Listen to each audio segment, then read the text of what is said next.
మద్యం కుంభకోణానికి సంబంధించిన money laundering కేసులో ఢిల్లీ సీఎం కేజ్రీవాల్కు సుప్రీంకోర్టులో ఊరట లభించింది. ఆయనకు మధ్యంతర బెయిల్ మంజూరు చేస్తూ ఉత్తర్వులు జారీ చేసింది. అయితే లభించిన సీబీఐ కేసులో అరెస్ట్ అయిన కేజ్రీవాల్ తీహార్ జైల్లోనే ఉండనున్నారు. ఢిల్లీ మద్యం కుంభకోణంలో ముఖ్యమంత్రి అరవింద్ కేజ్రీవాల్కు ఊరట లభించింది. మనీ లాండరింగ్ కేసులో మధ్యంతర బెయిల్ మంజూరు చేసింది సుప్రీంకోర్టు. దీంతో పాటు ఈడీ అరెస్టును సవాలు చేస్తూ ఆయన దాఖలు చేసిన పిటిషన్ను విస్తృత ధర్మాసనానికి బదిలీ చేసింది.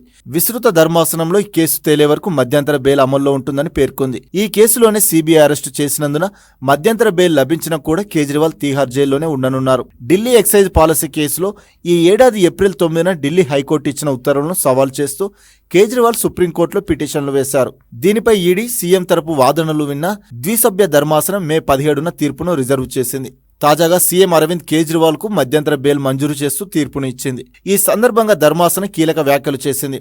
సీఎం బాధ్యతల నుంచి వైదొలిగే విషయంలో కోర్టు ఎలాంటి ఆదేశాలు ఇవ్వట్లేదని తెలిపింది. కేజ్రీవాల్ ప్రజలు ఎన్నుకున్న నాయకుడని, ఇప్పటికే 90 రోజులు జైలు శిక్ష అనుభవించారని పేర్కొంది.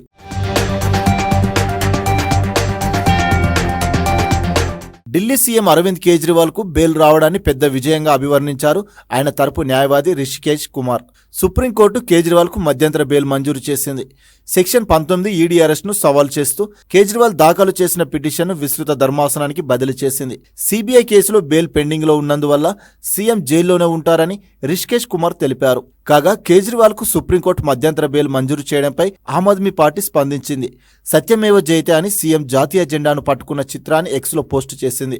మరోవైపు ప్రతి న్యాయస్థానం కేజ్రీవాల్పై బీజేపీ కుట్రను బహిర్గతం చేసిందని ఆప్ నాయకురాలు అతిషి ఆరోపించారు.